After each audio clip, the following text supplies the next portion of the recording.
Back. I'm looking forward to spending these 2 days with you. And one thing I want to say right at the outset is I've built in time, you'd be glad to hear for a break in the morning session. And I'll open things up to make sure that I take questions from people because I know that, of course, everyone is going to have idiosyncratic questions about their own particular research path. So I'm sure we have plenty of time to cover that. One observation and a couple of questions. It's funny, Dr. Bao was asking me right before she introduced me whether there's anything special in my background that she wanted that I want to have her convey to you. And I said no, but then when she was talking, I thought, well, So here's the thing about my background I think I will share with you. Before all the academic, before I was grown up and had to earn a living and did all these academic jobs, in my former life, what I did and what really stays with me, as I helped people and write grants. I was a professional athlete, and the sport in which I competed, which I still do religiously a couple of times a week, I was a figure skater. And you think, well, what's that have to do with writing a grant? So the thing that I would tell you is I actually think it has a lot to do with it. The sport of skating, when you look at it on TV, it always looks so effortless and everything just goes so smoothly. But in real life, when you're the person who's out there, the thing that you spend a lot of time doing is falling down. And I think if there's one thing that I learned as a skater, it's that you learn what it means to fall down, to not succeed. And that part is actually pretty easy. The hard part is learning what to do next and getting back up and going on. And in the world of grants, the world of grants can be pretty rough. It can be discouraging. It can be overwhelming. And the trick to it, I think some of the trick really is psychological. It's understanding that it's a tough game, but it's one that you may have to get up. You may not. Most of us don't succeed every time in the world of grants. I certainly haven't every time. But if you persevere, if you keep going, it's infinitely rewarding. And most people who stick with it, contrary to some of the difficult numbers that we see coming out of the NIH right now, the number that we don't see, that I do want to convey, is that in general, when people stick with it, they do tend to get funded. It is most definitely a realistic goal. So before I start, if I could just see a show of hands, just so I can wrap my head around who you all are. How many here have applied for funding to some funding source? Of those of you who have applied, how many have applied to the NIH?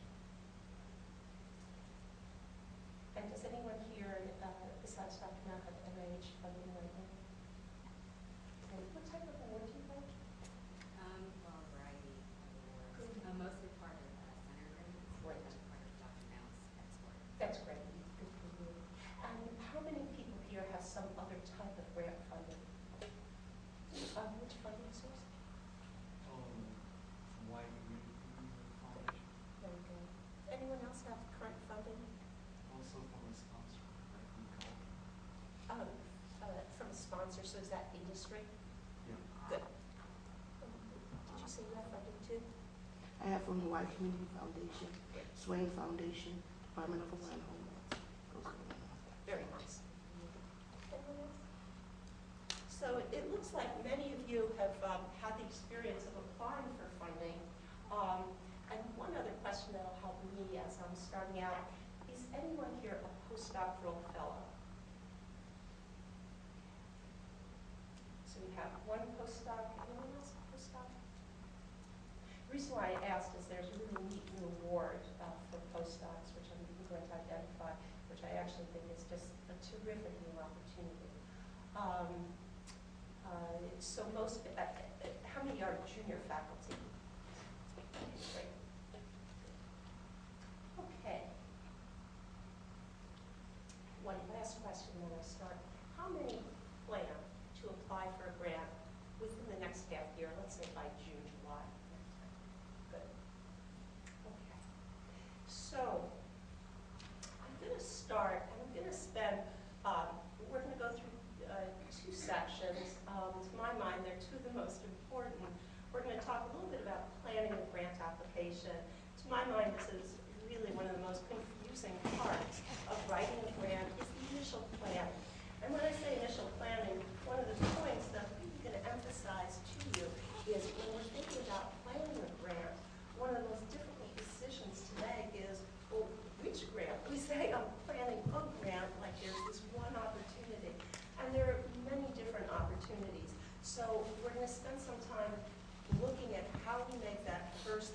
initial determination of what funding source to look at, and there's definitely no, quote, right answer there. My own advice to the people that I work with is that once we go to the trouble of writing one grant, it really makes a lot of sense to find more than one potential funding source for our research.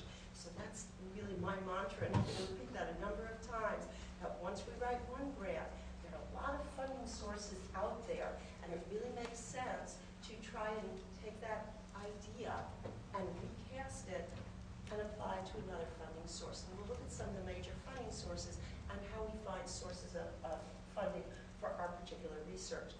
As we look at planning a grant, we'll also look at, when we look at the NIH, and again, how many are thinking of going to the NIH at this point? So the NIH, if you're similar to the people that I work with back in Baltimore, when we say the NIH, it makes it sound so so easy, like there's this single institution. The NIH is very complex. There are a number of different awards, and it can be difficult to know what's the right starting award for us. So I'm going to lay out to you some of the different opportunities there, and some of the criteria that I think makes sense to look at as you make that first important decision as to which grant to go after. So we'll look at planning a grant, and then we're going to jump into the first part of how you write a grant. And that first part is what I call developing a fundable research problem. And when I say a research problem, as you'll see, that's going to be the essence of planning a grant, coming up with this, and I always think of this as a fundable research problem.